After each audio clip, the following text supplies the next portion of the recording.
చలో మీట్లోకి వెళ్ళిపోండి అందరు. సో దేవుడిని ఎన్నుకోవడం, చూసింగ్ గాడ్. సో దేవుడు మన అందరిని ఎన్నుకున్నాడు. సో నిజంగా మన అందరం దేవుడిని ఎన్నుకున్నామా? ఇది క్వశ్చన్ మార్క్. సో నిన్నటి నుంచి దేవుడు మనందరినీ చాలా క్వశ్చన్స్ వేస్తున్నాడు. సో దేవుడు కూడా ట్రూ బిలీవర్స్ కావాలి, జెన్యున్ బిలీవర్స్ కావాలి, హానెస్ట్ బిలీవర్స్ కావాలి, ఆయనతో డీపర్ రిలేషన్షిప్ పెట్టుకునే వాళ్ళు, ఆయనతో డీపర్ ఫెలోషిప్ పెట్టుకునే వాళ్ళు కావాలి. దేవుడికి కమర్షియల్ గా ఉండే వాళ్ళంటే ఇష్టం ఉండదు. ఫేక్ రిలేషన్షిప్స్ దేవుడికి నచ్చదు. ఫేక్ గా ఫాలో అయ్యేవారు వద్దు. సో ఇట్లా ధనము కోసము, పేరు ప్రతిష్ట కోసం, ఇంద్రియ సుఖాల కోసం, తాత్కాలిక ఆనందం కోసము దేవుణ్ణి వెంబడించే వాళ్ళు వద్దు. ఈ దేవుడు సూటబుల్ పర్సన్ కాదు, సూటబుల్ గాడ్ కాదు. అలాంటి వాళ్ళకు హృదయపూర్వకంగా ఆయనను వెంబడించాలి, హృదయపూర్వకంగా ఆయనను ప్రేమించాలి, హృదయపూర్వకంగా ఆయనను సేవించాలి, హృదయపూర్వకంగా ఆయనను ఆరాధించాలి, హృదయపూర్వకంగా ఆయనను దగ్గరికి తీసుకోవాలి, ఆయనను హృదయంలోకి తీసుకోవాలి, ఆయనను మనసులోకి తీసుకోవాలి. సో సో ఎంతమంది మన లోపల నిజంగా దేవుణ్ణి ఎన్నుకుంటున్నాము? సుఖాన్ని ఎన్నుకుంటున్నామా? సౌఖ్యాన్ని ఎన్నుకుంటున్నామా? పేరుని ప్రఖ్యాతులను ఎన్నుకుంటున్నామా? ధనాన్ని, ఐశ్వర్యాన్ని ఎన్నుకుంటున్నామా? లేకపోతే ఇతరత్ర లోక సంబంధమైన ఆశీర్వాదాలను ఎన్నుకుంటున్నామా? దేవుణ్ణి ఎన్నుకుంటున్నామా? సో అవన్నీ కావాలని నీ పరలోకపు తండ్రికి తెలుసు. కానీ మొట్టమొదటి నా నీతిని, నా రాజ్యాన్ని వెతుకు. నీ ప్రథమ ఫలము దేవుడు అయి ఉండాలి, నీ ప్రథమ ఆలోచన దేవుడే ఉండాలి, నీ ప్రథమ సంపాదనలో ఆ భాగము దేవుడిదై ఉండాలి, నీ ప్రథమ యొక్క తలంపులలో దేవుడై ఉండాలి. సో అర్థమవుతుందండి. లేవగానే మోకరించాల్సిందే. That is the first priority. అది ప్రథమ ఫలం, ప్రథమ గడి ఆయనకి ఇస్తున్నావు. నీ శాలరీ రాగానే ఆయనకు దశమ భాగం ఇవ్వాల్సిందే. అది ప్రథమ ఫలం ఆయనకి ఇస్తున్నావు. అర్థమవుతుందా? ఎందుకంటే దేవుడు మనల్ని ప్రథమ ఫలంగా ఉంచాడు. దేవుడు మనందరినీ కూడా మొట్టమొదటి ప్రియారిటీ ఇచ్చాడు. ఆయనకు జాబు లేదు, ఆయనకు ఇల్లు లేదు, ఆయనకు ఏదీ లేదు. సో ఆయనకు మనమే ఉన్నాము. మన మీదనే ధ్యాస, ఆయనకు మన మీదనే ఆలోచన. మనల్ని ఎలా పెంచాలి, ఎలా పోషించాలి, ఎలా రక్షించాలి, ఎలా కాపాడాలి. సో ఆయనకు మనము తప్పించి ఏ దేవదూత ప్రియారిటీ లేదు, ఏ మనిషి ప్రియారిటీ, ఏది యొక్క సృష్టిలో, ఆయన సృష్టించిన సృష్టిలో ఏది కూడా ప్రియారిటీ లేదు. ఈవెన్ ఆయన సింహాసనం కూడా ఆయనకు ప్రియారిటీ లేదు, ఆయన రాజ్యం కూడా ఆయనకు ప్రియారిటీ లేదు. ఆయనకు మనమే ప్రియారిటీ. మన కోసం ఆయన సింహాసనాన్ని వదులుకొని మన కోసం వచ్చాడు. ఎందుకంటే మనల్ని ఎన్నుకున్నాడు కాబట్టి. మన కోసం ఆయన రాజ్యాన్ని వదిలేసి వచ్చాడు. ఎందుకంటే ఆయన మనల్ని ప్రథమంగా ఎన్నుకున్నాడు కాబట్టి. ఈ రోజు మనము దేవుడి కోసం ఏం వదులుకుంటున్నాము? దేవుడి కోసం ఏది మనం సాక్రిఫైస్ చేస్తున్నాము? That is the question mark. ఆయన స్టేటస్ ను వదులుకున్నాడు, పరలోక రాజ్యాన్ని వదులుకున్నాడు, ఆ సింహాసనాన్ని వదులుకున్నాడు, ఆ కోట్లాది దేవదూతల చేత పొగడతలను కొన్నాడు, మహిమ సింహాసనాన్ని వదులుకున్నాడు. సో మన కోసం అన్ని వదులుకున్న దేవుడు, మనం దేవుడి కోసం ఏం వదులుకుంటున్నాము? సో దేవుణ్ణి ఎన్నుకోవడం ఇంపార్టెంట్. అందుకే ఈ దేవుణ్ణి ఎన్నుకోవడం అంటే సమస్తాన్ని పక్క పెట్టేసి దేవుణ్ణి వెంబడించడమే. సో మన లోపల ఎంతమంది నిజంగా దేవుణ్ణి వెంబడిస్తున్నాము? So that is the question mark again. So ఇప్పుడు 1,00,000 మంది బిలీవర్స్ ఉన్నారు, 1,00,000 మంది క్రైస్తవులు ఉన్నారు. అందులో అందరినీ పిలుచుకున్నది దేవుడే, అందరిని ఎన్నుకున్న దేవుడే. ఆ 1,00,000 మందిలో ఎంతమంది దేవుణ్ణి ఎన్నుకున్నారు? ఎంతమంది దేవుడితో గడుపుతున్నారు? ఎంతమంది దేవుడిలో లోతుగా సావాసం చేస్తున్నారు? ఎంతమంది దేవుణ్ణి ప్రేమిస్తున్నారు? ఎంతమంది దేవుడు అంటే ఇష్టపడుతున్నారు? దేవుడిలో అత్యధికంగా ఎదుగుతున్నారు? సో ఎంతమంది హృదయాలు దేవుడి వైపుకు తిప్పబడ్డాయి? ఎంతమంది హృదయాలు లోకం వైపు తిప్పబడ్డాయి? సో అర్థమవుతుందా అండి? సో అందుకే give first priority to your God. ఎందుకంటే ఆయన నీకు ఫస్ట్ ప్రియారిటీ ఇచ్చాడు కాబట్టి. ఆయన నిన్ను ప్రేమించాడు కాబట్టి నువ్వు ఆయనను ప్రేమించు. ఆయన నీ కోసం ఎన్నో త్యాగాలు చేశాడు కాబట్టి నువ్వు కూడా ఆయన కోసం త్యాగం చేయి. ఏంటి? నీ సమయాన్ని త్యాగం చేయి. నువ్వు సంపాదించిన సంపాదనలో కొంత ధనాన్ని ఆయన కోసం త్యాగం చేయి. నీ యొక్క ప్రేయర్ లైఫ్ ని ఆయనతో గడుపు. సో ఆయనతో సహవాసం చేయి. నీ హృదయాన్ని అన్నిటిని తీసేసి నీ హృదయంలో దేవుడితో నిలుపుకొని త్యాగం చేయి. నీ సొంత భోగభాగ్యాలు, నీ సొంత ఐశ్వర్యాలు, అష్టైశ్వర్యాలు కాదు, దేవుణ్ణి నిలుపుకో. ఆటోమేటిక్ గా అవన్నీ వస్తాయి. దేవుడికి దగ్గర ఆటోమేటిక్ గా అవన్నీ వస్తాయి. సో నువ్వు లోకాన్ని వెంబడించకు, లోకంలో ఉన్న ఆశీర్వాదాలను వెంబడించకు, దేవుణ్ణి వెంబడించు. అందుకే దేవుణ్ణి ఎన్నుకో. నువ్వు చూసింగ్ గాడ్ ఓన్లీ, చూస్ గాడ్ ఓన్లీ, చూస్ గాడ్ ఓన్లీ, చూస్ గాడ్ ఓన్లీ. కష్టం వచ్చినా దేవుణ్ణి చూస్ చేసుకో, సంతోషం వచ్చినా దేవుణ్ణి చూస్ చేసుకో, లాభం వచ్చినా దేవుణ్ణి చూస్ చేసుకో, బాధ వచ్చినా దేవుణ్ణి చూస్ చేసుకో, నీకు ఆ రోగాలు వచ్చినా దేవుణ్ణి చూస్ చేసుకో, ప్రార్థనకు జవాబు వచ్చినా రాకపోయినా దేవుణ్ణి చేసుకో. దేవుణ్ణి పట్టుకొని వదలద్దు. ఆయన నిన్ను నిన్ను విడవను నిన్ను ఎడబాయను అన్నాడు కదా. మనలో ఎంతమంది అంటాము, అయ్యా నేను కూడా నిన్ను విడవను, నేను కూడా నిన్ను ఎడబాయను అని ఎంతమంది అంటాము? ఆయన అన్నాడు కదా, నేను మిమ్మల్ని ప్రేమించానని. మనలో ఎంతమంది నిజంగా చెప్పగలుగుతాం, యేసయ్య నేను కూడా మిమ్మల్ని ప్రేమించాను అని? సో యేసయ్యకు మనందరం ప్రథమ ఫలంగా ఉన్నాము. సో మనలో ఎంతమంది యేసయ్య ప్రథమ ఫలంగా ఉన్నాడు? యేసయ్య మనందరికి ఫస్ట్ ప్రియారిటీ ఇచ్చాడు. మనలో ఎంతమంది యేసయ్యకు ఫస్ట్ ప్రియారిటీ ఇస్తున్నాము? So that is the question mark to everybody, including me, నాతో సహా. ఇంకా నేను కూడా దేవుడి వైపుకు తిరగాల్సింది చాలా ఉంది. ఇంకా నేను కూడా దేవుడికి దగ్గర కావాల్సింది చాలా ఉంది. ఇంకా కొన్ని విషయాలలో దేవుని కూడా నేను కూడా వెతకాల్సింది చాలా ఉంది. It's a never end process. Come closer to God, turn your heart towards to the God. మీ యొక్క హృదయాన్ని దేవుడి వైపుకు తిప్పండి. మీ యొక్క మనస్సులను దేవుడి పైన నిలపండి, శ్రద్ధ నిలపండి. సో సో మరణమైనను జీవమైనను, దేవదూతనైనను ప్రధానులైనను, ఉన్నవైనను రాబోనైనను, అధికారులను ఎత్తైనను లోతైనను సృష్టించబడినది మరి ఏదైనాను. రోమీలకు రాసిన 8వ అధ్యాయం 38 వచ్చిన. కష్టం వచ్చినా, నష్టం వచ్చినా, లాభం వచ్చినా, సంతోషం వచ్చినా, ఆనందం వచ్చినా, దుఃఖం వచ్చినా, వేదన వచ్చినా, శోధన వచ్చినా, ప్రార్థనకు జవాబు వచ్చినా, జవాబు రాకపోయినా, నువ్వు మాత్రం నీ సృష్టికర్తను వదలమాక. నీ సృష్టికర్త మీద నమ్మకం పెట్టుకో, నీ సృష్టికర్త మీద ఆధారం పెట్టుకో, నీ సృష్టికర్త మీద నువ్వు మనస్సు నిలుపుకో. సో ఏది కూడా నువ్వు ఆయన నుంచి డిటాచ్ కావద్దు, ఆయన నుంచి అస్సలు డిటాచ్ కావద్దు. నీకు ఏది లేదన్న బాధ కంటే యేసయ్య నా జీవితంలో ఉన్నాడన్న సంతోషం ఎక్కువగా ఉండాలి. సో ఎవరున్నా లేకపోయినా, ఏదున్నా లేకపోయినా యేసయ్య నీ తోడు ఉన్నాడన్న ఆ యొక్క సంతోషం ఎక్కువగా ఉండాలి. సో అందుకే డోంట్ డిటాచ్ ఫ్రమ్ గాడ్. అది ఎలా? హృదయపూర్వకంగా అండి. నువ్వు హృదయంలో ఎప్పుడైతే దేవుడిని తిట్టుకోవడం స్టార్ట్ చేస్తావో, నువ్వు హృదయంలో ఎప్పుడైతే దేవుడి మీద అనుమానం పడడం స్టార్ట్ అవుతావో, నీ హృదయంలో ఎప్పుడైతే నువ్వు దేవుడి మీద డౌట్ పెట్టుకుంటావో, అప్పుడు మెల్లిమెల్లిగా బై డిఫాల్ట్ గా డిస్కనెక్ట్ అవుతుంటావు దేవుడి దగ్గర నుంచి. సో ఎప్పుడైతే దేవుడి మీద విమర్శలు కుమ్మరించిన, నువ్వు దేవుణ్ణి ఎంతగా నమ్మితే నువ్వు అంతగా దగ్గర అవుతావు. నువ్వు దేవుణ్ణి ఎంతగా విశ్వసిస్తే అంతగా అద్భుతాలు చూస్తావు. సో అందుకే అపవాది దగ్గరికి రానియకుండా అనుమానాన్ని క్రియేట్ చేస్తుంటా అంటాడు. ఇప్పుడు నేనున్నాను, ఆత్మలు ఎదుగుతున్నాను, నాకు తెలుస్తుంది ఎవరెవరు నాతో కనెక్ట్ ఉన్నారు, ఎవరెవరు నన్ను విమర్శిస్తున్నారు, ఎవరెవరు నన్ను దూషిస్తున్నారు, ఎవరెవరు నన్ను డిసానర్ చేస్తున్నారో తెలుస్తుంది. నేను ఆత్మలో కూర్చున్నప్పుడు, నేను ప్రేయర్ లో కూర్చున్నప్పుడు బై డిఫాల్ట్ గా వాళ్ళు డిస్కనెక్ట్ అయిపోతుంటా అంటారు. ఎందుకంటే డిసానర్. అందుకే దేవుని ఎప్పుడు కూడా డిసానర్ చేయొద్దు. నువ్వు ఎప్పుడైతే దేవుని హానర్ చేస్తావో ఆటోమేటిక్ గా నీకు దేవుడికి అటాచ్మెంట్ పెరుగుతుంది. నువ్వు ఎప్పుడైతే దేవుని ప్రేమిస్తావో ఆటోమేటిక్ గా నీకు దేవుడికి అటాచ్మెంట్ పెరుగుతుంది. నువ్వు ఎప్పుడైతే దేవుని నమ్ముతావో, విశ్వసిస్తావో ఆటోమేటిక్ గా దేవుడికి అటాచ్మెంట్ పెరుగుతుంది. దేవుడి మీద డౌట్ ఉన్నా నువ్వు డిస్కనెక్ట్ అయిపోతుంటా అంటావు. దేవుడి మీద అనుమానం ఉన్నా డిస్కనెక్ట్ అవుతుంటా అంటావు. దేవుడి మీద డిసానర్ ఉన్నా డిస్కనెక్ట్ ఆటోమేటిక్ గా డిస్కనెక్ట్ అయిపోతుంటా అంటారు. So that is happened in my life also. So నాకు ఎవరైతే నన్ను మనస్ఫూర్తిగా ఇష్టపడతారో వాళ్ళే నాతో అటాచ్ లో ఉంటారు. అలాగే దేవుడితో కూడా ఎవరైతే మనస్ఫూర్తిగా ఇష్టపడతారో, హృదయపూర్వకంగా ఆయనను వెంబడిస్తారో ఆయనే వాళ్ళతో అటాచ్మెంట్ అవుతుంది. సో అందుకే ఆయనే మనతోటి సమయం గడపడానికి సిద్ధంగా ఉన్నాడు. మీరు సిద్ధంగా ఉన్నారా? మనము సిద్ధంగా ఉన్నామా?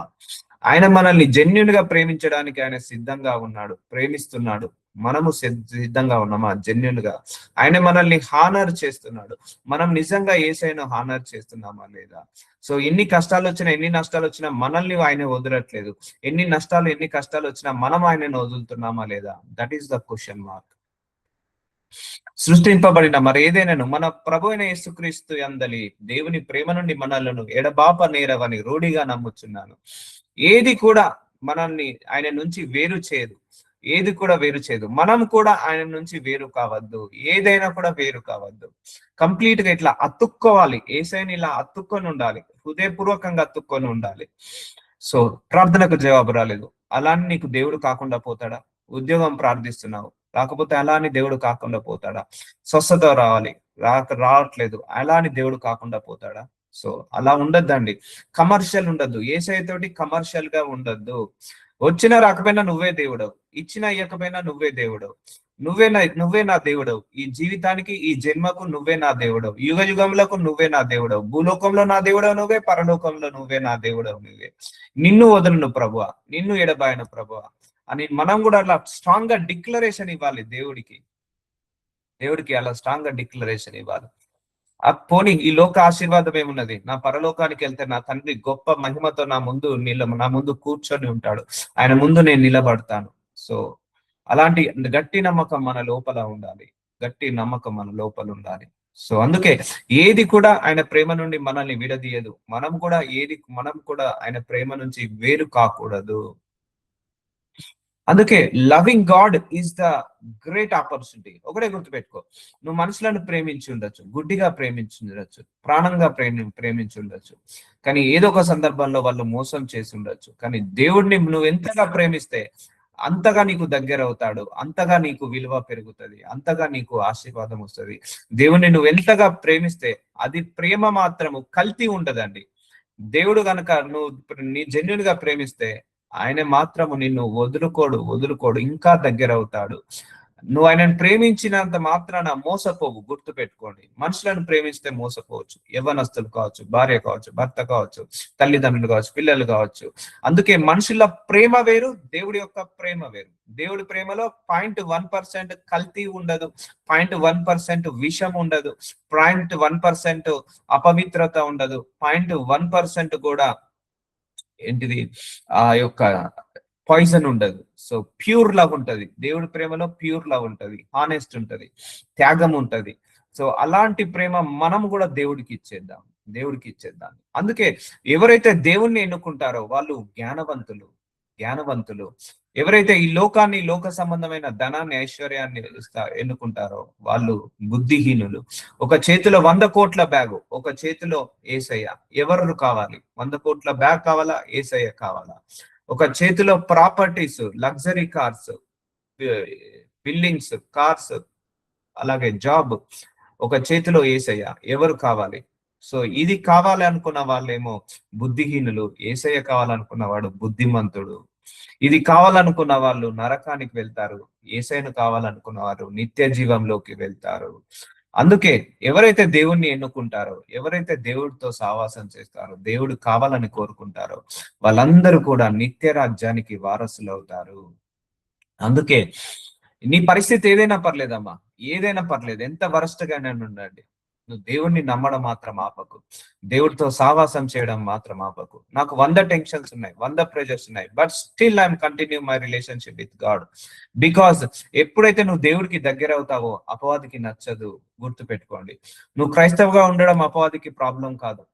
నువ్వు క్రైస్తవుడిగా ఉండి డ్రగ్స్ తీసుకోవడం, ఆల్కహాల్ తాగడం, లేకపోతే వ్యభిచారం చేయడం అపవాదికి ప్రాబ్లం కాదు. నువ్వు క్రైస్తవుడిగా ఉండి దేవుణ్ణి ఎప్పుడైతే ప్రేమిస్తావో, దేవుడికి ఎప్పుడైతే దగ్గర అవుతావో, దేవుళ్ళు ఎప్పుడైతే ఎదుగుతావో అది వాడికి థ్రెట్, వాడికి అదే ప్రాబ్లం.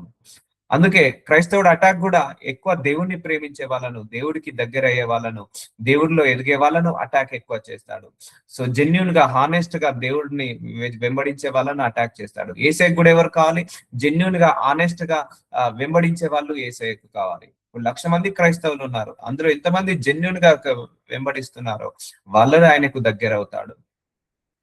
ఏదైనా హృదయపూర్వకంగా. గుర్తుపెట్టుకోండి, దేవుడికి మనం ఏం చేసినా హృదయపూర్వకం చేయాలి. నువ్వు ఆయనను ప్రేమించినా మనసారా ప్రేమించాలి, ఆయనను సేవించినా మనసారా సేవించాలి, ఒక కానుక వేసిన, దశమ భాగం వేసినా మనసారా సేవించాలి, మనసారా కానుకలు వేయాలి. ఆయనకు ప్రార్థన చేసిన మనసారా, ఆయనకు వాక్యాన్ని బోధించిన మనసారా బోధించాలి, సేవ చేసిన మనసారా సేవ చేయాలి, ఆరాధించిన, స్తుతించిన మనసారా, హృదయానుసారంగా ఆయనని ఆరాధించాలి, స్తుతించాలి. అప్పుడే అది దేవుడికి ముట్టుతుంది. కాగా పిలువబడిన వారు అనేకులు. సో పిలువబడ్డ వారు 1,00,000 మంది క్రైస్తవులు ఉన్నారు. ఫర్ ఎగ్జాంపుల్, ఏర్పరచబడిన వారు కొందరే అని చెప్పాను. సో ఇందులో మనము పిలువబడ్డ వాళ్ళ లాగా ఉందామా, ఏర్పరచబడిన వారి లాగా ఉందామా? ఏర్పరచబడిన కొందరిలాగా మనం ఉందాము. సో దేవుడు అందరినీ పిలుచుకున్నాడు. ఇప్పుడు మన లోపల 30 మంది ఉన్నామండి. 30 మందిలో మనం ఎంతమంది నిజంగా దేవుణ్ణి ప్రేమిస్తున్నాము? మనందరినీ పిలుచుకున్న దేవుడే. సో మనందరం కూడా పిలువబడ్డ వాళ్ళ కాకుండా ఏర్పరచబడ్డ వాళ్ళలాగా ఉండాలి. సో మనందరినీ కూడా దేవుడే పిలుచుకున్నాడు. ఈ మన 30 మందిలో ఎంతమంది సావాసం చేస్తున్నాం దేవుడితోటి, ఎంతమందిని ప్రేమిస్తున్నాము, ఓన్లీ ఆశీర్వాదాల కోసమే వెంబడిస్తా అన్నామా, లేకపోతే దేవుడు ఆశీర్వదించినా ఆశీర్వదించబడకపోయినా వెంబడిద్దామా, లేకపోతే ఈ దేవుడు కొత్త దేవుడు లేకపోతే తెలుసుకుందామని వెంబడిద్దామా, లేకపోతే మన కోసం మరణించి మళ్ళీ తిరిగి లేచి వచ్చాడు, రెండో రాకడ కోసం మన అందరినీ సిద్ధపరుస్తున్నాడు, ఈ దేవుడే నిజమైన దేవుడు అని నమ్మి వెంబడిద్దామా, లేకపోతే ఈ దేవుడు నమ్ముకుంటే ఒక ధనవంతుడిని చేస్తాడు, ఒక అబ్రహాం లాగా ధనవంతుడిని చేస్తాడు, ఐశ్వర్యవంతుని చేస్తాడని వెంబడిద్దామా? సో చూద్దాము. పిలువబడిన వారు అనేకులు, సో ఏర్పరిచిన వారు కొందరు. సో ఇప్పుడు ఎంతమంది క్రైస్తవులు ఉన్నారండి భూలోకంలో, అందులో ఎంతమంది జెన్యున్ గా ఉన్నారు? సో వాళ్ళే ఏర్పరచబడిన వారు. సో మనందరం ఎప్పుడు కూడా ఏర్పరచబడ్డ వాళ్ళలాగా ఉండాలి, పిలువబడ్డ వాళ్ళలాగా కాకుండా ఏర్పరచబడ్డ వాళ్ళలాగా ఉండాలి. అందుకే you need to separate from this world and you need to follow the Jesus Christ. నువ్వు ఈ లోకం నుంచి వేరుపడి నువ్వు దేవుని మాత్రమే వెంబడించాలి, దేవుడితో మాత్రమే సావాసం చేయాలి. సో అందుకే నువ్వు దేన్ని ఎన్నుకుంటున్నావు? నువ్వు ఎవరిని నిన్ను ఏర్పరచుకోబడ్డది దేవుడు కాబట్టి నువ్వు దేవుణ్ణే కోరుకో. నన్ను పిలుచుకున్నాడు దేవుడు, అప్పటి నుంచి ఐ కెప్ట్ ఎవ్రీథింగ్ సైడ్, అన్ని పక్క పెట్టేశాను, ఆయన లోపలనే ఎదుగుతున్నాను, ఆయనతోటే నడుస్తున్నాను. అట్టి కృపను ఆయనే ఇచ్చాడు మళ్ళా. ఎందుకంటే దేవుణ్ణి తెలుసుకోవాలన్న ఆకలి నాలో పుట్టించాడు. దేవుణ్ణి తెలుసుకోవాలా, ఈ దేవుడు అంటే నాకు ఎవరో తెలియదు, నిజంగా తెలియదు. నాకు అందరి దేవుళ్ళ గురించి నాకు స్టోరీలు తెలుసు, ఈ దేవుడి గురించి స్టోరీ తెలియదు. ఈ దేవుడిని తెలుసుకున్నాక అన్వేషించడం జరిగాను. ఎవరు ఈ దేవుడు, ఎవరి దేవుడి యొక్క లక్షణాలు ఏంటిది, ఈ దేవుడి యొక్క గుణం ఏంటిది, ఈ దేవుడి యొక్క స్వభావం ఏంటిది, ఈ దేవుడికి ఎలా ఉంటే బాగుంటుంది, ఎలా ఉంటే నచ్చితే ఎలా ఎలా ఎలా ఎలా ఉంటే ఆయనకు నచ్చుతాము, ఎలా ఉంటే ఆయన మెచ్చుతాడు అని అన్వేషించడం స్టార్ట్ చేయడం జరిగింది. అన్వేషించడం, వెతకడం, లోతుగా వెతకడం. సో వెతికినప్పుడు దేవుడి యొక్క మర్మాలు తెలుసుకోవడం జరిగింది. సో అందుకే వెతకాలి, దేవుణ్ణి చూస్ చేసుకోవాలి, దేవుణ్ణి చూస్ చేసుకోవాలి. అన్ని పక్క పెట్టేసేయండి, అన్ని పక్క పెట్టేసేయండి. దేవుడితో కూర్చోండి, దేవుడితో మాట్లాడండి, దేవుడితో సావాసం చేయండి, ప్రార్థన చేసుకోండి, బైబిల్ చదువుకోండి, డిక్లరేషన్స్ ఇవ్వండి. సో ఇంకా నా హృదయం లోకం వైపు కాదు ప్రభు, నీ వైపుకు తిప్పు ప్రభు. నువ్వు ఎప్పుడైతే లోకం వైపు ఉన్న హృదయాన్ని తిప్పుతావో నీ వైపుకి, అప్పుడు నీకు మనశ్శాంతి వస్తుంది, నీకు దీర్ఘశాంతం వస్తుంది.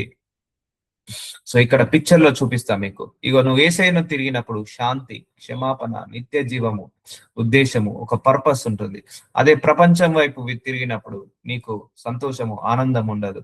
అందుకే don't search for money, don't search for money, don't search for money. Money will come to us, that is a blessing మనకు అందరికి కూడా. So you can search for God, you can find out for God, you can spend time with God. So ఎంత quality time వీలైతే అంత time wheel చేయండి. అందుకే పిలువబడిన వాళ్ళు అనేకంగా ఉన్నారు, ఏర్పరచబడిన వారు కొందరే. సో ఆయన అందరినీ ప్రేమిస్తున్నాడు. అందులో ఎంతమంది ఆయనను ప్రేమిస్తున్నారు, ఆయన అందరినీ నమ్ముతున్నాడు, విశ్వసిస్తున్నారు. ఆయనను ఎంతమంది నమ్ముతున్నారు, ఎంతమంది విశ్వసిస్తున్నారు? ఆయన అందరికి మనందరికి ప్రథమ ఫలంగా ఇచ్చేశాడు. కానీ మనం ఆయనకి ఎంతమంది ప్రథమ ఫలంగా ఉన్నాము? That is a question mark to everybody. నన్ను ఎందరు అంగీకరించిరో వారందరికీ, అనగా తన నామమందు విశ్వాసం ఉంచిన వారికి దేవుని పిల్లలాగుటకు ఆయన అధికారం అనుగ్రహించను. యోహాను 1:12. ఇప్పుడు తల్లిదండ్రుల రిలేషన్ జెన్యున్ గా ఉంటుందా లేకపోతే కమర్షియల్ ఉంటుందా అండి? ఒక తండ్రి ఉన్నాడు, ఒక కుమారుడు ఉన్నాడు. నాన్న నాకు ఐఫోన్ కొని, అయితే నువ్వు ఐఫోన్ కొనియకపోతే నువ్వు నా తండ్రివి కాదు అన్నాడు అనుకోండి, that is the right relationship. నాన్న నాకు బైక్ కొనియకపోతే నువ్వు నా తండ్రివి కాదన్నాడు అనుకోండి, అది రైట్ రిలేషన్షిప్? నాన్న నాకు స్కూల్ ఫీజు కట్టాలి, నువ్వు స్కూల్ ఫీజు కట్టకపోతే నువ్వు నా తండ్రివి కాదు, అది రైట్ రిలేషన్షిప్? కాదు. తండ్రి కొడుకుల రిలేషన్ ఒక కమర్షియల్ కాదు ఎప్పుడైనా కూడా, అదొక బాధ్యత. తండ్రి బాధ్యత స్కూల్ ఫీజు కట్టడం, తండ్రి బాధ్యత ఐఫోన్ కొనియడం, తండ్రి బాధ్యత ఆ యొక్క ల్యాప్టాప్ కొనియడం, తండ్రి బాధ్యత ఆ బైక్ కొనియడం. సో కొనిస్తాడు. అలాని కొనియలేనంత మాత్రాన ఆ కుమారుడు తండ్రిని నువ్వు బైక్ కొనియట్లేదు, నువ్వు నా తండ్రివి కాదు అనొచ్చా? సో అర్థమవుతుందా? దేవుడు కూడా మనకు తండ్రి, ఆయన మన అందరము పిల్లలము. సో మన మధ్య ఉన్న రిలేషన్ ఇచ్చుపుచ్చుకోవడాలు కాదు, జెన్యున్ రిలేషన్ ఉండాలి. ఒక తండ్రికి ఒక పిల్లలకు ఎలాంటి రిలేషన్ ఉంటుందో అలాంటి రిలేషన్ ఉండాలి. ఆయన అధికారం అనుగ్రహించను. చూసారా, మనందరము దేవుడి పిల్లలాగుటకు, విశ్వాసించే వారికి దేవుడి పిల్లలాగుటకు ఆయన ట్రూ ఫాదర్ గా ఉన్నాడు.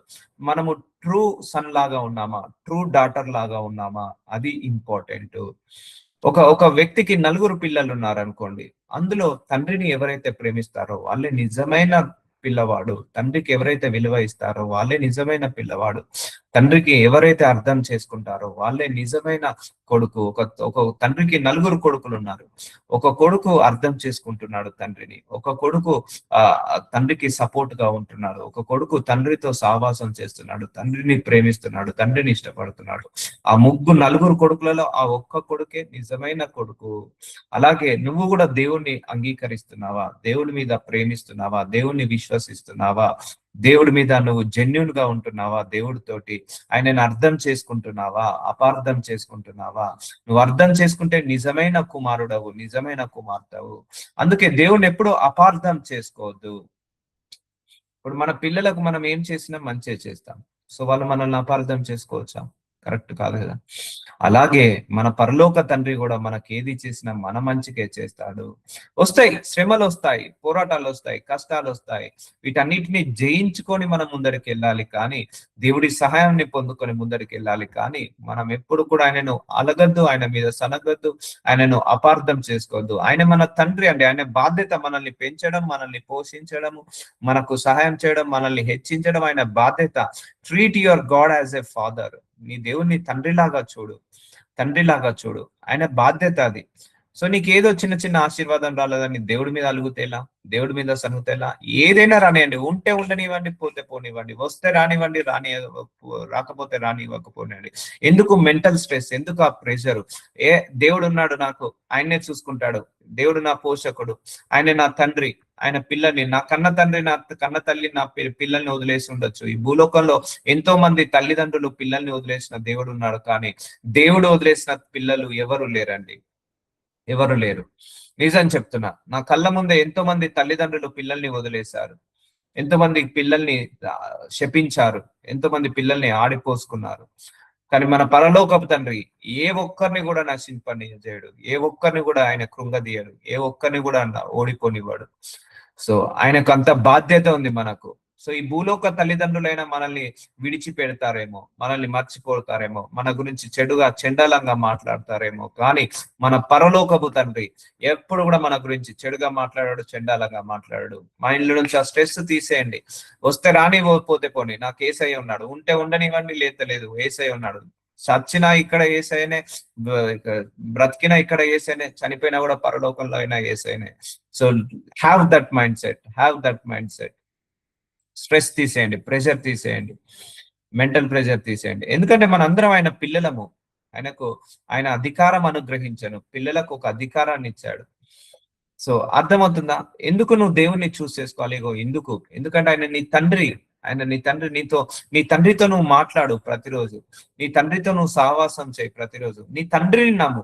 ఈ భూలోక తల్లిదండ్రులను నమ్మినా నమ్మకపోయినా పర్లేదు, ఐ డోంట్ కేర్. బట్ పరలోక తండ్రిని బ్లైండ్ గా నమ్మేసాయి.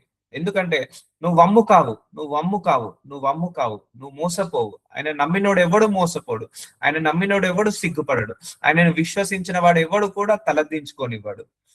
సో అందుకే రిలీజ్ దట్ స్ట్రెస్. అయితే రాని, పోతే పోని, ఉంటే ఉండని, లేకపోతే లేదు.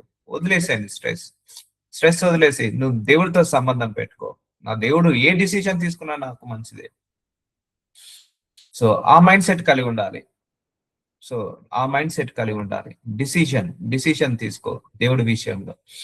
ఎందుకంటే అమ్మ, నీకేది కావాలో నీ పరలోకపు తండ్రికి నీకంటే ఎక్కువగా తెలుసు.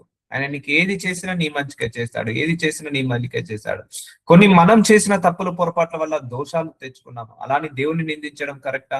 దేవుడు ఎప్పుడు మనల్ని చంపాలని చూడడే, దేవుడు ఎప్పుడు మనల్ని నరికివేయాలని చూడడే, దేవుడు ఎప్పుడు మనల్ని రోగాల పాలు కాడని చూడడే. మనమే అడ్డమైన గడ్డి తిని రోగాలు తెచ్చుకుంటున్నాం, మనమే అడ్డదిడ్డంగా మాటలు మాట్లాడి శాపాలు తెచ్చుకుంటున్నాం. సో అందుకే దేవుడిని ఎప్పుడు అనడానికి లేదమ్మా. దేవుడు ఆల్వేస్ పర్ఫెక్ట్.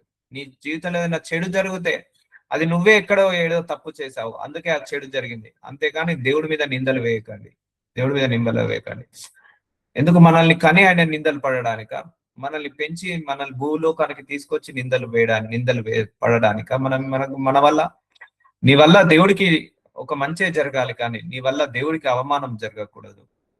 నువ్వు దేవుణ్ణి ప్రేమించాలి, దేవుణ్ణి పొగడాలి, కానీ దేవుణ్ణి తిట్టద్దు, దేవుణ్ణి విమర్శించద్దు, దేవుణ్ణి దూషించద్దు. Is always perfect, is always right. నాకేమైనా కష్టం వస్తే నేను దేవుణ్ణి కాదు, నేను ఎక్కడ తప్పు చేశాను, I will check with my character. నేను ఇంకెక్కడైనా తప్పు చేస్తున్నానా, ఇంకా ఏమైనా పొరపాట్లు చేస్తున్నానా. అందుకే don't blame God any time. దేవుని ఎప్పుడు బ్లేమ్ చేయకండి, దేవుని ఎప్పుడు బ్లేమ్ చేయకండి. కష్టం ఉందా ప్రార్థించుకొని జయించు, నష్టం ఉందా ప్రార్థించుకొని జయించు. సో అందుకే చాలా మందికి ఒక అలవాటు అపవాదిని బ్లేమ్ చేయడం. వాడిని కూడా బ్లేమ్ చేయకండి, అవసరం లేదు. ఇప్పుడు నేను మీ ముందు గడ్డి పెడతాను, తినమంటే తింటారా అండి? ఎందుకు తినరు? జ్ఞానము. అపవాది కూడా నిన్ను ఈ పని చేయమంటాడు, చేసావు అనుకో, అపవాది నన్ను పడేశాడు, అపవాది ఎందుకు, మరి నీ బుద్ధి ఏమైంది? సో అర్థమవుతుందా? నిజంగా చెప్తున్నా, నేను నా జ్ఞానంతో తెలుసుకునేది అంటే నువ్వు అపవాదిని కూడా బ్లేమ్ చేయాల్సిన అవసరం లేదు. ఇప్పుడు మీ ముందు ఒక ప్లేట్ లో బిర్యానీ పెడతా, ఒక ప్లేట్ లో గడ్డి పెడతా, ఏది తింటారు? గడ్డి తింటారా, బిర్యానీ తింటామా? బిర్యానీ తింటాము. అలాగే అపవాది కూడా నీకు కొన్ని శోధనలు తీసుకొస్తాడు. దేవుడు వాక్యం ఇచ్చాడు కదా, మరి అపవాదిని జయించే శక్తి నీ లోపల ఉంది కదా, మరి పడిపోతే నువ్వు అపవాదిని ఎందుకు అంటున్నావు? మన జ్ఞానం ఏమైంది? అందుకే ఏ మనుషులను బ్లేమ్ చేయదు, ఏ దేవుని బ్లేమ్ చేయదు, ఏ అపవాదిని కూడా బ్లేమ్ చేయదు. Blame your self. నేను ఫాలో అయ్యే సూత్రం అది. ఇప్పుడు అపవాది వచ్చి నన్ను ఈ తప్పు చేయమంటాడు, కానీ దేవుడు నాకు చెప్పాడు కదా వాక్యం ద్వారా, ఇలాంటి తప్పులు చేయొద్దని. అంటే దేవుడు నాకు జ్ఞానం ఇచ్చాడు కదా, మరి ఇప్పుడు నేను ఏం చేయాలి? అపవాదిని జయించాలా, అపవాదికి లొంగిపోవాలా? అపవాదికి లొంగిపోతే నా తప్పే, జయించినా నా రైటే. సో అప్పుడు అపవాది వచ్చి నన్ను శోధించాడు, నేను పడిపోయాను అని చాలా మంది ఎక్స్క్యూజ్ చేసి అపవాదిని నిందిస్తుంటా అంటారు. ఎందుకు? మరి దేవుడు నీకు జ్ఞానం ఇచ్చాడు, ఎందుకు దేవుడు నీకు వాక్యం ఇచ్చాడే, ఎందుకు నీకు దేవుడు ప్రార్థించే శక్తిని ఇచ్చాడే. ఒకవేళ అపవాది నిన్ను టెంప్ట్ చేసి పడేసినా కూడా అది నీ తప్పే, అపవాది తప్పు కానే కాదు. అన్నాడు ఏసై దగ్గరికి వచ్చేసి, ఇగో నీకు ఇవిస్తా అవిస్తా అవిస్తా ఇవిస్తా అంటే ఏసై అన్నాడు, సైతానా నువ్వు ఇక్కడి నుంచి వెళ్ళిపో, అవన్నీ నా దగ్గర పని చేయవు, నేను నా దేవుణ్ణే వెంబడిస్తాను, నా దేవుణ్ణే ప్రేమిస్తాను, నాకు దేవుడు ఉన్నాడు చాలు అని చెప్పేసి పంపించాడా లేదా? సో లొంగిపోయాడా? లొంగిపోలేదే. సో జయించాడా? జయించాడు కదా. అందుకే డోంట్ బ్లేమ్ సైతాన్ ఆల్సో. నేను సైతాన్ని కూడా బ్లేమ్ చేయొద్దని అంటాను. ఎందుకంటే నీ లోపల ఒక శక్తి ఉంది, నీ లోపల ఒక జ్ఞానం ఉంది, నీ లోపల ఒక తెలివి ఉంది. సో అడ్డమైన గడ్డి తిని రోగాలు తెచ్చుకుంటే అపవాదం ఏం చెప్తాడు? సో మనం ఇష్టం వచ్చినట్టు నోటికి వచ్చినట్టు మాట్లాడి మనము శాపాలు దోషాలు కొని తెచ్చుకుంటే అపవాదం ఏం చేశాడు? దేవుడు ఏం చేశాడు? ఇది మనిషికి ఒక నైజం అయిపోయింది, ఒకరిని బ్లేమ్ చేయడం, ఇంట్లో వాళ్ళను బ్లేమ్ చేయడం, స్నేహితులను బ్లేమ్ చేయడం, ఇరుగు పొరుగు అని బ్లేమ్ చేయడం, దైవజనులను బ్లేమ్ చేయడం, లేకపోతే రాజకీయ నాయకులను బ్లేమ్ చేయడం, లేకపోతే అపవాదిని బ్లేమ్ చేయడం, దేవుణ్ణి బ్లేమ్ చేయడం. No, don't play game, blame game ఆడొద్దు ఎప్పుడు కూడా. నీకే జ్ఞానం ఇచ్చేశాడు, నీకే తెలివినిచ్చాడు, యూజ్ దట్ వైస్గా వాడుకో అన్నాడు. ఎవరు? యోసేపు. ఆ పరాయి స్త్రీ వ్యభిచారం చేయమంటది, సో చేయనంటాడు, వెళ్ళిపోతాడు. సో అక్కడ జయించాడా లేదా? సో కానీ దావీదు పడిపోవాల్సి వస్తుంది ఒక సందర్భంలో, వ్యభిచారంలో పడిపోతాడు. సో ఇక్కడ యోసేపేమో వద్దని చెప్పి జయించేశాడు, దావీదేమో సరెండర్ అయిపోయి ఓడిపోయాడు. సో ఇద్దరికి మరి దైవ జ్ఞానమే, ఇద్దరు కూడా దేవుల్లో ఉన్న వాళ్ళే, ఇద్దరికి కూడా దేవుడు అంటే ఏంటిదో తెలుసు, వాక్యం అంటే ఏంటిదో తెలుసు. ఒకరు వాక్యానుసారంగా నడిచి జయించారు, ఒకరు వాక్యానికి విరుద్ధంగా వెళ్ళి ఓడిపోయారు. So now it's a turn to us, మనందరికీ కూడా అదే పరీక్ష. సో అందుకే దేవుడు నీకు అన్ని శక్తులను, అన్ని సామర్థ్యాలను ఇచ్చి పంపించాడు, అధికారాన్ని ఇచ్చాడు. చూసారా, ఇప్పుడు తండ్రికి ఏ అధికారం అయితే ఉంటుందో కుమారులకు కూడా అదే అధికారం ఉంటది. ఇప్పుడు దేవుడు పిల్లలగుటకు ఆయన అధికారాన్ని ఇచ్చాడు, మనందరం ఆయన పిల్లలగుటకు అధికారాన్ని ఇచ్చాడు. తండ్రికి ఏ అధికారం ఉందో పిల్లలకు కూడా అదే అధికారం ఉంటుంది. కాబట్టి నువ్వు తండ్రిని చూస్ చేసుకో, లోకంలో ఉన్న వాటిని కాదు, ధనాన్ని, ఐశ్వర్యం కాదు, నీ తండ్రిని. అందుకే God turn my heart towards to you. అయ్యా ఏదున్నా ఏది లేకపోయినా, ఎవరున్నా ఎవరు రాకపోయినా, ఏది వచ్చినా ఏది రాకపోయినా, నా హృదయాన్ని నీ వైపుకే తిప్పు ప్రభువా, నీ వైపుకే తిప్పు ప్రభువా. నీ లోపల నేను ఎదగాలి, నీ ఆత్మలో, నీ ఆత్మీయలో, నీ ప్రార్థనలో నీలో నేను ఎదగాలి, నీలో నేను ఫలించాలి, నీలో నేను ఉండాలి నాయన. ఇవన్నీ తీసే ప్రభువా, నా మైండ్ లో నుంచి చెత్తనంతా తీసే ప్రభువా, ఆ ప్రెషర్స్ ని తీసే ప్రభువా. నా ప్రజెంట్ ఏంటిదో తెలుసు, నా పాస్ట్ ఏంటిదో తెలుసు, నా ఫ్యూచర్ అంటే ఏంటి తెలుసు, నా డిజైర్స్ ఏంటిదో నీకు తెలుసు, నా నీడ్స్ ఏంటిదో నీకు తెలుసు, నా రిక్వైర్మెంట్స్ ఏంటిదో నీకు తెలుసు, నా ప్రేయర్స్ ఏంటిదో నీకు తెలుసు. అన్ని తీసే ప్రభువా, అన్ని నీకు తెలుసు ప్రభువా. నాకేది కావాలో నాకంటే ఎక్కువగా నీకు తెలుసు ప్రభువా. నాకేది ఇస్తామో, నాకేది ఇస్తే మంచిదో, ఏది ఇవ్వకపోతే మంచిదో అది నాకంటే ఎక్కువ నీకే తెలుసు ప్రభువా. అందుకే నా హృదయాన్ని నీ వైపుకు ప్రభువా. నేను మిమ్మల్ని పూర్ణ మనసుతో, పూర్ణ హృదయంతో ప్రేమించే హృదయాన్ని నాకు దయచే ప్రభువా. అయ్యా ప్రభువా, నా తలంపుల్లో, నా ఆలోచనలో, నా ఉద్దేశాల్లో మీరే ఉండాలి అయ్యా. నీ ప్రణాళిక చొప్పున నేను నడవబడాలి, నీ ఉద్దేశ ప్రకారంగా నేను నడవబడాలి అయ్యా. నీ ప్రణాళిక నెరవేర్చడానికి నేను భూలోకానికి వచ్చానయ్యా. నీ చిత్తాన్ని నెరవేర్చడానికి భూలోకానికి వచ్చానయ్యా. నా పట్ల, నా కుటుంబం పట్ల నువ్వు ఏ ప్రణాళిక కలిగి ఉన్నావో, ఏ చిత్తాన్ని కలిగి ఉన్నావో నీకు తెలుసు ప్రభువా. వాటిని నెరవేర్చు ప్రభువా. So this is what you have to pray. This is what you have to pray. This is what you have to pray. So నువ్వు దేవుడికి దగ్గర కావాలని ప్రార్థించు. అన్ని వేళలా నిన్ను ఎన్నుకోవాలని ప్రార్థించు. అన్ని వేళలా నీకు దగ్గరగా కావాలి. హృదయాన్ని నీ వైపుకు తిప్పు ప్రభువా అని ప్రార్థించు. హృదయంలో వ్యర్థమైన వాటి కోరికలను కోరుకోకుండా దేవుని కోరుకునే కృపను దయచేయమని అడగండి. నేను మొన్న చెప్పాను ఒక స్టోరీ. 3 పేదవాళ్ళు వెళ్ళినప్పుడు ఒక 3వ పేదవాడు ఒక రాజుని కోరుకుంటాడు. సో అలాగే మనం రాజును కోరుకోవాలి. మన రాజుని, మన దేవుణ్ణి, మన తండ్రిని, మన ప్రభువుని కోరుకోవాలి. సో అర్థమవుతుందా? ఇప్పుడు ఈ రోజు వరకు నువ్వు దేన్ని కోరుకున్నావో ఆ కోరికలను తీసేద్దాం, నాతో సహా, మీతో సహా. ఈ రోజు నుంచి మనం దేవుణ్ణి కావాలని కోరుకుందాం, దేవుడికి దగ్గర అవ్వాలని కోరుకుందాం, దేవుణ్ణి చూస్ చేసుకోవాలని కోరుకుందాం. యేసు నేనే మార్గము, సత్యము, జీవమును, నా ద్వారా తప్ప ఎవడును తండ్రి యొద్దకు రాడు. సో ఆయనే మన ఆశీర్వాదము, ఆయనే మన మార్గము, ఆయనే మన సత్యము, ఆయనే మన జీవము, ఆయనే మన కోట, ఆయనే మన బలము, ఆయనే మన ప్రేమ, ఆయనే మన సహనము, ఆయనే మన ఆశీర్వాదము, ఆయనే మన బలము, ఆయనే మన ఆరోగ్యము, ఆయనే మన స్వస్థత, ఆయనే మన విడుదల, ఆయనే మన సర్వము, ఆయనే మన ఆక్సిజన్. అర్థమవుతుందా? ఆయన లేకుండా మనకు ఆక్సిజన్ కూడా రాదు. ఆక్సిజన్ కూడా రాదు. ఆయన లేకుండా మన బాడీలో ఏ పార్ట్స్ పనిచేయదు. సో అణువణువున నీకు దేవుడు ఉన్నాడు. నీ కంటికి కనపడకపోవచ్చు. నువ్వు పీల్చే గాలి దేవుడి దగ్గర నుంచి వచ్చేది. నడిచే భూమి ఆయన సృష్టించింది. ఆకాశం నుంచి వచ్చే సూర్య చంద్ర నక్షత్రాల క్రాంతి ఆయన దగ్గర నుంచి వచ్చింది. వర్షాలు ఆయన దగ్గర నుంచి వచ్చేది. నీకు దేవుడు కంటికి కనపడకపోవచ్చు, కానీ నీ చుట్టూ అంతా ఒక రిసోర్స్ అన్ని కూడా ఆయన ద్వారానే వచ్చాయి. సో ఆయనే మార్గం. నువ్వు పరలోక రాజ్యానికి వెళ్ళాలని ఆయనే మార్గము. సో ఆయనను మాకుండా నువ్వు డబ్బును పట్టుకొని పరలోకానికి వెళ్ళలేవు. ఏసైని పట్టుకుంటే నువ్వు పరలోకానికి వెళ్తావు. అర్థమవుతుందా? ఇప్పుడు నా దగ్గర 10,000 కోట్లు ఉన్నాయి. ఏసయ్య నాకు 10,000 కోట్లు నీకు ఇస్తాను, నాకు పరలోకంలో ఒక కుర్చీ ఇవ్వు, లేకపోతే ఒక బెంచ్ ఇవ్వు, ఒక బెర్త్ కన్ఫర్మ్ చేయి. నో. దేవుడు డబ్బుకు లొంగిపోయేవాడు కాదు. ఆయన ప్రేమకు లొంగిపోతాడు. ఆయన విశ్వాసానికి లొంగిపోతాడు. సో నేనే మార్గము, నేనే సత్యము, నేనే జీవము, నా ద్వారానే తప్ప, చూసారా, నా ద్వారానే తప్ప ఎవడును నా తండ్రి యొద్దకు రాడు. సో ఎవడు ఏది కూడా తండ్రి దగ్గర రాడు. నువ్వు యేసయ్య తప్పించి నువ్వు పరలోకానికి వెళ్ళలేవు. అర్థమవుతుందా? నువ్వు భూలోకంలో అత్యధికమైన ధనవంతుడు కావచ్చు, యేసయ్య లేదా నువ్వు నిత్య నరకంలోకి వెళ్ళిపోతావు. నువ్వు భూలోకంలో అత్యధికమైన పదవి గలవాడి కావచ్చు, అత్యధికమైన శక్తిమంతుడు కావచ్చు, అత్యధికమైన బలవంతుడు కావచ్చు, నీకు యేసయ్య లేడా, your wrong way, your in the wrong direction.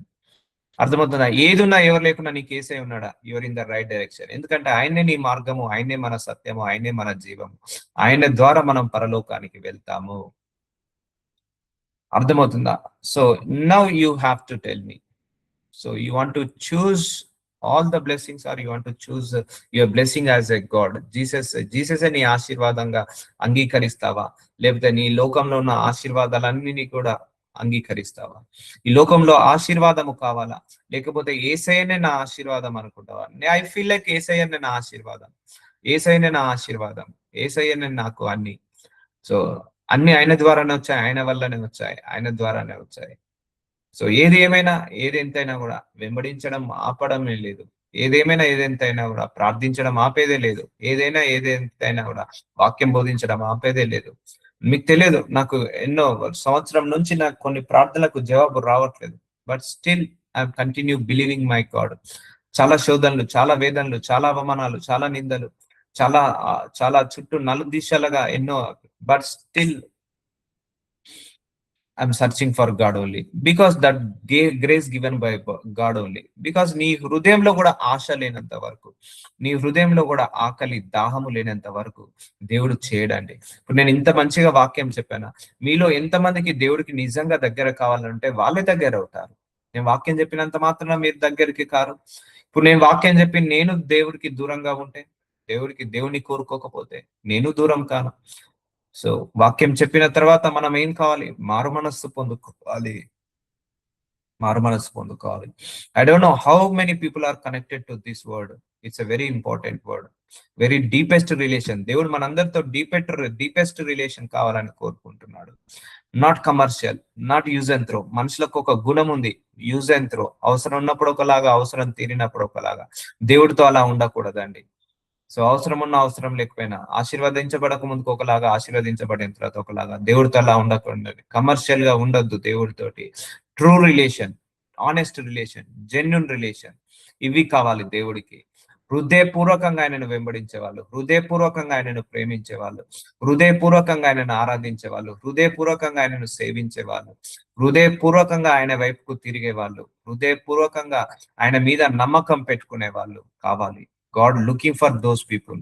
అలాంటి వాళ్ళ కోసం ఆయనే ఎదురు చూస్తున్నాడు. అలాంటి వాళ్ళ కోసం ఆయనే వేచి ఉన్నాడు. 2 చేతులు చాపి రండి అని అడుగుతున్నాడు. సో ఇందులో ఎంతమంది ఉన్నారు? So God knows. అందుకే జెన్యున్ గా ఆయనను వెంబడిద్దాము. So will continue tomorrow. Lord Jesus, thank you Jesus. అయ్యా, ఈ ఉదయకాల సమయాన మంచి వాక్యాన్ని అందించారు నాయన. Yes my Lord. నా నోటి నుంచి వచ్చిన ప్రతి మాట నీది, ప్రతి పలుకు నీది, ప్రతి మాట నీది, ప్రతి పలుకు నీది, ప్రతి అక్షరము నీది నాయన. అయ్యా, మా అందరికి మంచి జ్ఞానాన్ని ఇచ్చారు. ఎవరిని ఎన్నుకోవాలి, దేన్ని ఎన్నుకోవాలి, మా పట్ల మీ పర్పస్ ఏంటిది, ఇవన్నీ కూడా మాకు దయచేసినందుకు మీకే మహిమ కలుగును గాక. ఆమేన్. ఆమేన్.